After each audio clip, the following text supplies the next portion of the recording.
Marcus Chen adjusted his lucky blue tie as he walked through the airport terminal, his polished Oxford shoes clicking against the gleaming floor. The first-class ticket in his hand still felt surreal. A small but significant reward for landing the biggest software deal of his career. At 34, he had finally broken through the glass ceiling at Tech Vision Solutions, and tomorrow's board meeting in New York would cement his position as the company's youngest executive director. The Gateway Terminal at San Francisco International Airport buzzed with its usual morning energy. Marcus navigated through the crowd with practiced ease, his carry-on roller bag containing everything he needed, his laptop with the presentation he'd spent weeks perfecting, a spare shirt just in case, and the framed photo of his parents he always carried for good luck. They had sacrificed everything to send him to Stanford, and every success was a testament to their faith in him. As he approached Gate 7, Marcus couldn't help but notice the appreciative glances from fellow travelers. His tailored charcoal suit and confident stride spoke of success, though he still felt like that nervous kid from Oakland who used to code in his parents' garage. The gate agent's face lit up with a genuine smile as she checked his boarding pass. "Welcome aboard, Mr. Chen. We're beginning our priority boarding now, so you're right on time." Stepping into the aircraft, Marcus inhaled the distinct scent of new leather and fresh coffee that marked first class.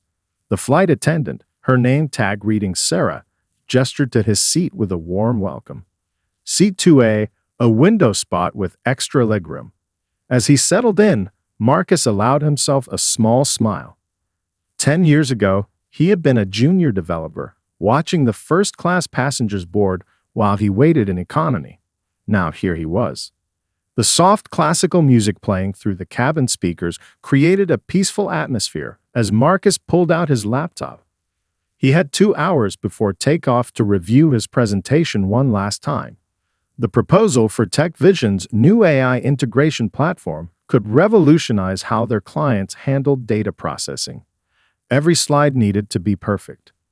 Other passengers began filtering into first class.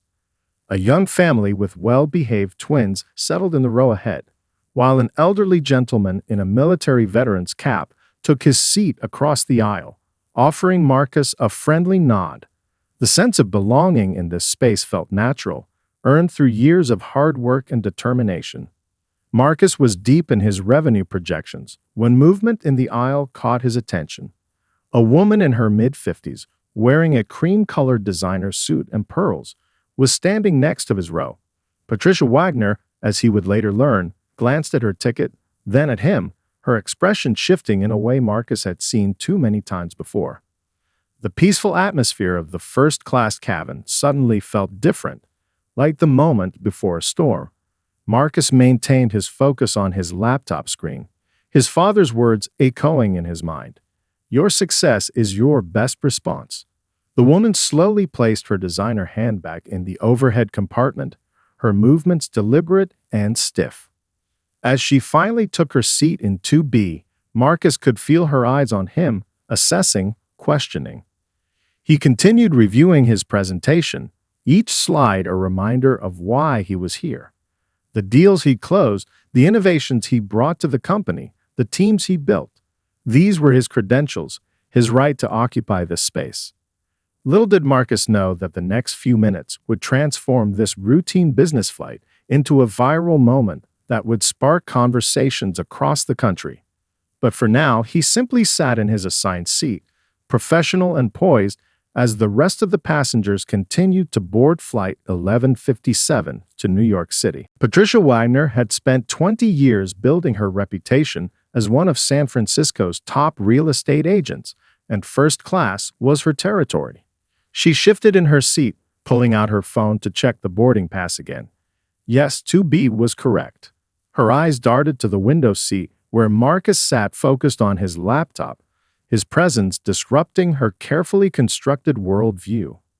The cabin's soft lighting reflected off her diamond tennis bracelet as she made a show of adjusting her seat, each movement calculated to draw attention. Other passengers were still boarding, creating the perfect audience for what would come next. She cleared her throat once, twice, each time a little louder, but Marcus remained absorbed in his work. "Excuse me," she finally said, her voice carrying that particular tone of forced politeness. "I believe there must be some confusion." She emphasized each word as if speaking to someone who might not understand English, despite Marcus's impeccable business attire and professional demeanor. Marcus looked up from his laptop, his expression composed. Years of corporate navigation had prepared him for moments like these. "No confusion, ma'am," he replied calmly, his Stanford education evident in every syllable. "I'm in my assigned seat, 2A. Patricia's perfectly manicured nails drummed against her armrest. "Well, perhaps we should have the flight attendant double-check. These mix-ups happen all the time." She raised her hand, already looking past Marcus as if he were invisible. Sarah Rodriguez, the senior flight attendant, approached their row with professional grace. She had witnessed similar scenes play out before, but something about Marcus's quiet dignity and Patricia's barely concealed disdain made this one different. "Is there a problem?" Sarah asked, though she already knew the answer. Other passengers had stopped their pre-flight routines to watch the scene unfold. The young family in row 1 tried to distract their twins, while the veteran across the aisle set down his magazine, his expression growing concerned. "Yes," Patricia said, her voice rising just enough to carry. "I'm sure this gentleman must be in the wrong section. Could you please verify his boarding pass?" She emphasized gentleman in a way that suggested she meant anything but. Marcus wordlessly presented his boarding pass and ID, his movements deliberate and practiced. The documentation was flawless. First-class ticket, platinum frequent flyer status, everything in perfect order. Sarah reviewed them with exaggerated care, making sure Patricia could see every detail. "Mr. Chen is correctly seated," Sarah confirmed, her professional tone carrying an edge of finality. "Is there anything else I can help you with?" But Patricia wasn't finished. She pulled out her phone, making a show of dialing her travel agent. "This is unacceptable. I pay premium prices for a certain level of—" She paused, searching for words that wouldn't explicitly reveal her prejudice. "Experience." The cabin had grown quiet now, the kind of silence that follows a thunderclap. Marcus continued working on his presentation, each calm keystroke a contrast to Patricia's growing agitation. His screen showed complex financial projections and technical specifications that would have immediately revealed his executive status to anyone actually looking. Several phones had appeared in surrounding rows, their cameras discreetly recording. In seat 3C, James Montgomery, the retired civil rights attorney, was already making notes on his legal pad. The scene was building towards something larger than a simple seating dispute. Patricia's voice grew louder as she argued with her travel agent, each word digging her deeper into a situation she didn't realize was about to go viral. "I don't care what the computer says, there has to be some mistake. I've been flying first class for 20 years, and I know when something isn't right." The flight was still 20 minutes from departure, but in the age of social media, 20 minutes could change everything. As more phones appeared and more passengers exchanged knowing looks, the first-class cabin of Flight 1157 was about to become the stage for a moment that would spark a national conversation. Sarah Rodriguez had handled countless difficult situations in her 15 years as a flight attendant, but something about this one made her heart beat a little faster. She could see the story already writing itself across social media, recorded on the dozens of phones now pointed toward row 2. With calculated grace, she positioned herself in the aisle, creating a gentle barrier between Patricia and the rest of the cabin. "Mrs. Wagner," Sarah began, her voice carrying the kind of authority that comes from years of managing crisis at 35,000 feet. "I can assure you that every passenger in this cabin has been properly verified." She gestured subtly to her tablet, where both Marcus's and Patricia's boarding information glowed on the screen. The young twins in row 1 had stopped their coloring to watch, their parents using this moment as an impromptu lesson in human behavior. Behind them, a tech executive from Silicon Valley, was already live tweeting the incident, his fingers flying across his phone screen. Marcus maintained his focus on his presentation, but his screen had been static on the same slide for several minutes now. A small muscle twitched in his jaw, the only sign that this situation was affecting him at all. His mother had always told him, "Dignity is silent," and he was living those words. "I don't think you understand," Patricia insisted, her voice taking on a shrill edge. "I'm a premium member. I've been flying this route every month for years. I know everyone who usually," she trailed off, realizing how her words might sound to the growing audience. Sarah's expression remained professional, but her eyes held a hint of steel. "Mrs. Wagner, our first-class cabin, welcomes executives, entrepreneurs, and distinguished professionals from all backgrounds. Mr. Chen is one of our most valued platinum members." A murmur of approval rippled through the cabin. The veteran in his Air Force cap nodded silently, his weathered face speaking volumes about battles fought for equality in other times and places. A young woman in 4D, wearing a Stanford Medical School sweatshirt, had tears in her eyes. Patricia's face flushed as she realized her position was becoming untenable. Her phone had stopped working, or perhaps her travel agent had simply grown tired of the conversation. She fumbled in her designer bag, pulling out a crystal water bottle, more for something to do with her hands than actual thirst. "I just think," she started again, her voice lower now, "that there should be some sort of system."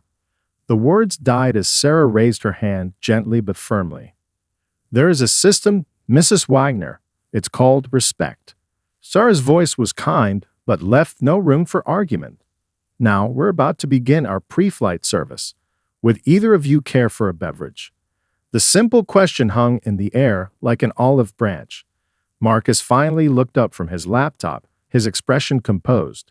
"Water would be great, thank you."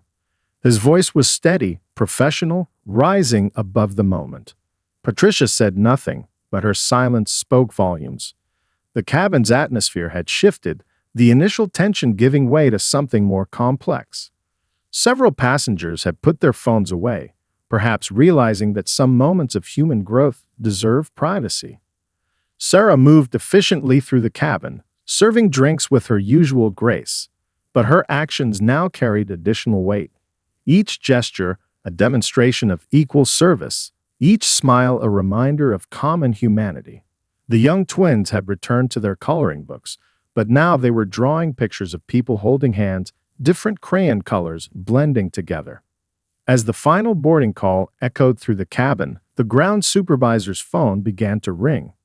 The videos were already starting to circulate, and what happened next would transform this private moment of confrontation into a very public conversation about progress, prejudice, and the power of professional grace. James Montgomery shifted in his seat, his silver hair catching the cabin light as he carefully removed his reading glasses. In his 40 years as a civil rights attorney, he had witnessed countless moments like this, but something about today felt different. Perhaps it was the quiet dignity of the young man in 2A, or the way history seemed to be repeating itself in HD resolution on dozens of phone screens. "If I may," he said, his rich baritone voice cutting through the tension like a warm knife through butter.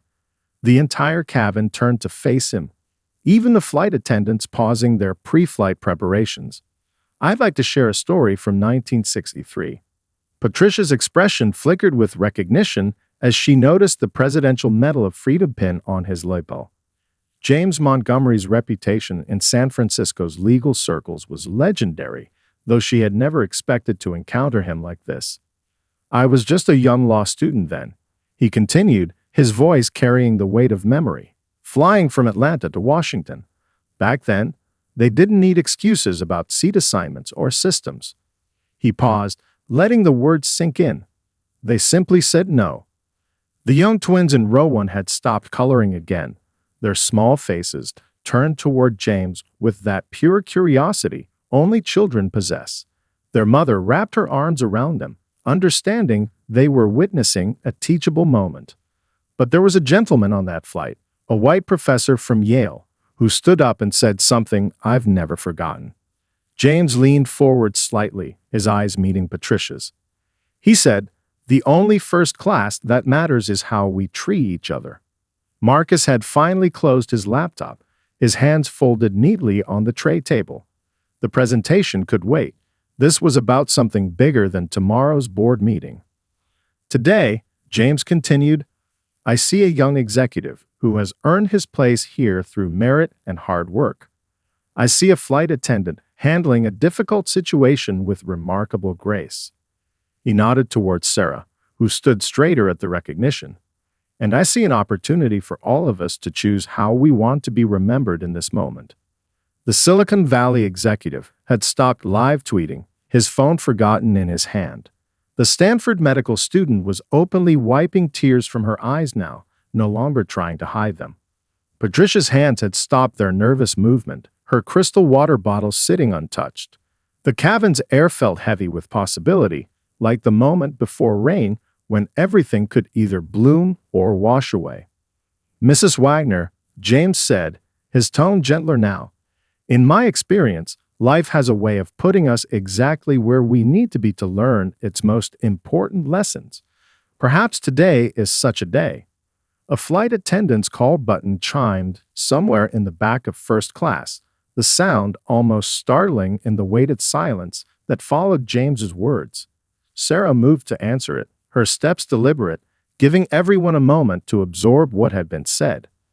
The ground supervisor was visible now through the cabin windows, making her way up the jet bridge. In these few minutes before she arrived, the first-class cabin of Flight 1157 had become more than just a space for premium travel. It had become a forum for change. Marcus finally spoke, his voice clear and measured. "Thank you, Mr. Montgomery." Just 3 words, but they carried the weight of generations. The veteran across the aisle nodded in silent agreement, his own battles against prejudice written in the lines of his face. As the ground supervisor's footsteps approached the cabin door, everyone knew the next few minutes would determine more than just today's flight arrangement. They would reveal the true measure of character, not in the privacy of personal thoughts, but in the clear light of public action. Lisa Chen, no relation to Marcus, had been working as a ground supervisor for 15 years, and her practiced eye took in the scene before her with swift precision. The first-class cabin's atmosphere was charged with the kind of tension that could either spark a disaster or lead to a breakthrough. Her clipboard held not just flight manifests, but the weight of corporate policy and human dignity. "Good morning," she said, her voice carrying both authority and warmth. "I understand we have a situation that needs attention." Her eyes moved from Patricia to Marcus, then to the phones still recording every moment. Social media had already picked up the story. Her own phone had buzzed with alerts from corporate communications on her way up the jet bridge. Patricia's perfectly maintained facade had begun to crack. The reality of her situation was finally sinking in. The recordings, the witnesses, James Montgomery's presence, and now the arrival of official authority. Her manicured hands twisted the strap of her designer bag, a nervous tell that betrayed her growing understanding.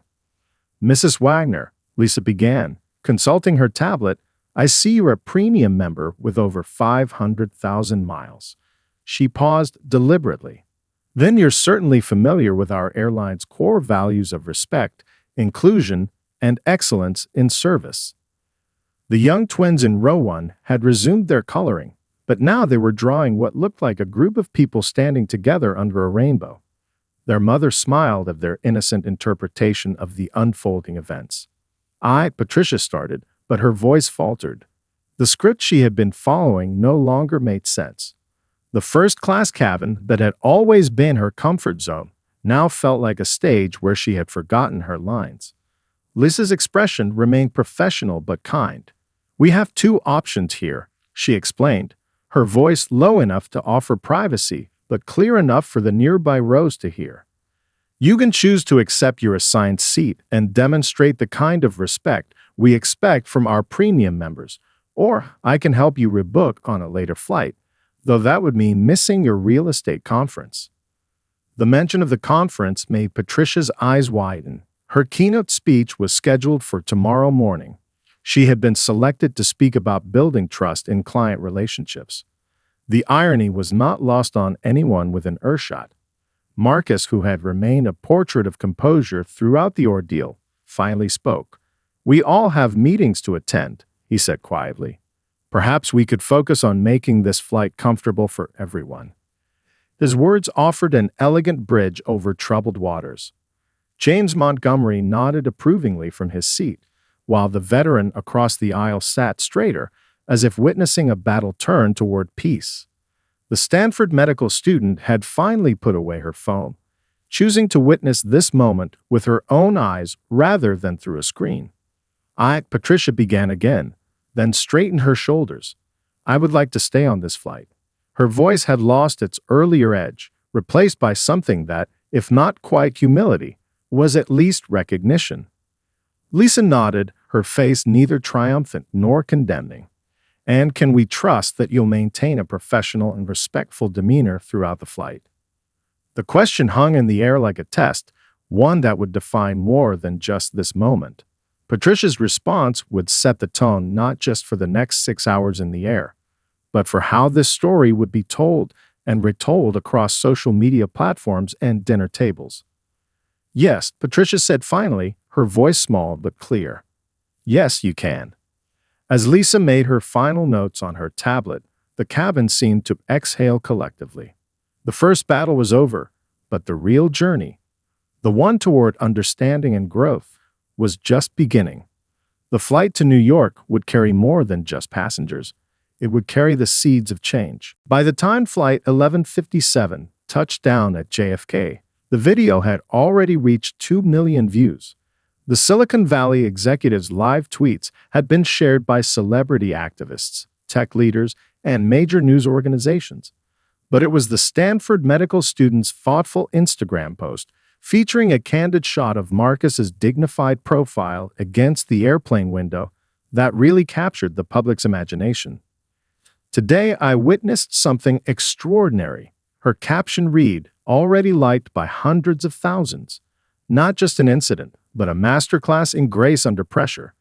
Sometimes the greatest leadership isn't found in boardrooms, but in row 2, seat A. Marcus's phone began buzzing the moment he switched off airplane mode. His LinkedIn profile had exploded with connection requests, and his email inbox was flooded with interview requests from major networks. But his focus remained on the presentation he would give tomorrow. Success, after all, was still his best response. The story had taken on a life of its own, but not in the way these viral moments usually did. Instead of angry headlines and calls for boycotts, people were sharing stories of their own moments of growth and understanding. The hashtag #Road2CEDA had become a symbol for handling difficult situations with dignity. TechVision Solutions CEO called Marcus personally as he was collecting his bag from the overhead compartment. "You've done more for our company culture today than 100 diversity seminars could," she said. "The board meeting tomorrow isn't just about the AI platform anymore. We want to hear your vision for corporate leadership in today's world." The young twins from Row 1 had made their way to social media too, their mother sharing their crayon drawings of people standing together under rainbows. "My children asked why some people don't like others before they get to know them," her post read. "Thanks to the gentleman in 2A, I could show them how to answer hate with grace." James Montgomery's presence on the flight added historical weight to the narrative. His interview with a major news website went viral within hours. "In 1963, we fought for the right to sit anywhere. In 2025, we're showing how to sit together with dignity." That young man didn't just keep his seat. He elevated everyone around him. Corporate leaders began reaching out, not with the usual crisis management playbook, but with genuine interest in learning. The airline's CEO released a statement commending both their ground supervisor and flight attendant for their professional handling of the situation, announcing enhanced training programs inspired by the incident. Patricia's real estate agency had been tagged countless times on social media, But instead of joining the chorus of condemnation, many comments focus on the opportunity for growth. We all have moments when our prejudices are exposed. One viral comment read, "The real test is what we choose to do after that moment." The veteran from the flight, it turned out, was a popular military leadership blogger. His post about the incident focused on Marcus's strategic silence. True power isn't in making noise, but in maintaining your course under fire. That young executive showed more leadership in his silence than most show in their speeches. As evening fell in New York, Marcus finally checked his personal email. Among the flood of messages was one that stood out, an invitation to speak at his old high school in Oakland. "Our students need to see that success doesn't mean losing your soul," the principal wrote. "Your story isn't just about what happened on that plane. It's about every kid who's been told they don't belong." The incident had become more than just another viral moment. It had become a mirror, reflecting back to society, its progress and its problems, its prejudices and its potential. As Marcus prepared for his board meeting, he realized that tomorrow's presentation would need some updates. Sometimes leadership means meeting the moment life presents you. 3 weeks after Flight 1157, Marcus Chen found himself standing on a different kind of stage. The high school auditorium in Oakland was packed with students, their faces turned toward him with the kind of attention that can't be mandated by school rules. These were the same halls he had walked 15 years ago, dreaming of a future that seemed just out of reach. "Success isn't just about where you sit," he told them, his voice carrying to the back row. "It's about how you carry yourself when someone questions your right to be there." The students leaned forward, many recording on their phones, creating their own versions of a moment that had already been viewed millions of times. The airline industry had taken notice too. 5 major carriers had launched new training programs, using the Flight 1157 incident as a case study in conflict resolution. Sarah Rodriguez, the flight attendant, had been promoted to lead their new customer experience initiative. "Every interaction is an opportunity to build bridges," became their new service motto. In Silicon Valley, Tech Vision Solutions was experiencing its own transformation. Marcus's board presentation had been a success, but not just for the AI platform. His handling of the flight incident had inspired a new corporate culture program called the First Class Initiative, focusing on creating inclusive spaces in the tech industry. The young twins from Flight 1157 had become minor celebrities at their elementary school. Their rainbow drawing had been turned into a mural in the school's hallway, with the words, "Everyone belongs in first class," written in childish script below it. Their mother had started a popular blog about teaching children to navigate diversity with compassion. James Montgomery's law firm had created a new scholarship program inspired by the incident. The Road to a Leadership grant would help minority students pursue careers in corporate law and leadership. The first recipient was a young woman from Marcus's old neighborhood in Oakland. The Stanford medical student's Instagram post had evolved into a movement. #Road2CETA Stories became a platform where people shared their own experiences of choosing grace over conflict. Major companies started using the hashtag in their diversity training programs, moving beyond simple compliance to focus on real human connection. The Veterans Leadership blog had exploded in popularity, his posts about strategic dignity in the face of prejudice reaching a global audience. Military training programs began incorporating his analysis of Marcus' behavior as an example of modern leadership under pressure. Even the airline's booking systems had changed. The message, "Every seat is first class when we treat each other with respect," now appeared on digital boarding passes. Flight attendants reported a noticeable decrease in seating disputes as passengers became more conscious of their behavior. Lisa Chen, the ground supervisor, had been asked to speak at industry conferences about crisis management. Her approach of offering choices rather than ultimatums had become a model for customer service training across multiple industries. Sometimes the biggest conflicts can be resolved with the smallest acts of respect, she would say. Back in the Oakland High School auditorium, Marcus wrapped up his speech with a question from a student in the back row. "But weren't you angry?" the young man asked, his voice carrying the weight of personal experience. Marcus paused, looking out at the sea of faces that represented the future. "Anger is easy," he said finally. "Dignity is harder, but dignity changes things. Anger just confirms what people already believe." As he left the stage to thunderous applause, Marcus checked his phone. Another message had arrived, this one from an unexpected source. Patricia Widener wanted to meet for coffee. She had been doing her own work, she wrote, and had something important to say. The story of Flight 1157 was far from over. In fact, its most important chapter was just about to begin. The coffee shop was tucked away in a quiet corner of San Francisco's financial district, far from the social media spotlight that had followed both Marcus and Patricia for the past 6 months. Early morning light filtered through large windows, creating a gentle atmosphere for what would be their first meeting since Flight 1157. Marcus arrived first, choosing a corner table that offered both privacy and a view of the bay. He had just closed another major deal for TechVision, and their stock had soared following his promotion to Chief Innovation Officer. The lucky blue tie he'd worn on that fateful flight had been retired to a shadow box in his office, a reminder that success comes in many forms. When Patricia walked in, she was different from the woman who had boarded that flight 6 months ago. Gone was the rigid posture of privilege, replaced by something more human. She carried a large portfolio under her arm and wore a simple business suit rather than designer labels. "Thank you for meeting me," she said, taking the seat across from Marcus. Her voice was softer now, carrying the weight of lessons learned.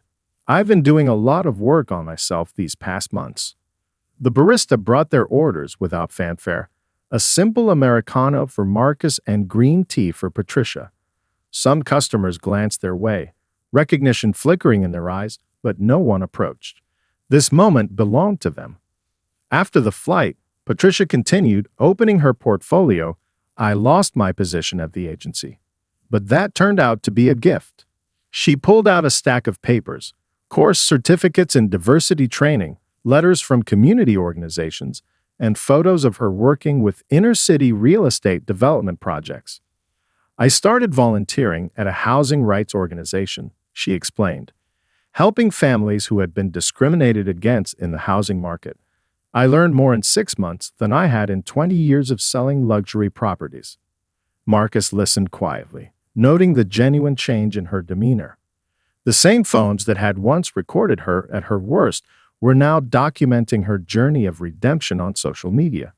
Her new real estate practice focused on fair housing initiatives, and she had become an unlikely advocate for change in the industry. "The thing is," she said, her eyes meeting his directly for the first time, "I never saw myself as part of the problem. I had black friends, donated to charities, thought I was one of the good ones." She paused, taking a sip of her tea. "But that day on the plane, I saw my own reflection in everyone's eyes, and I didn't like what I saw." Outside, a group of school children passed by on their way to a field trip, their diverse faces animated with morning energy. Both Marcus and Patricia watched them, seeing the future in their carefree interaction. "I'm not here to ask for forgiveness," Patricia said, turning back to Marcus. "I'm here to thank you.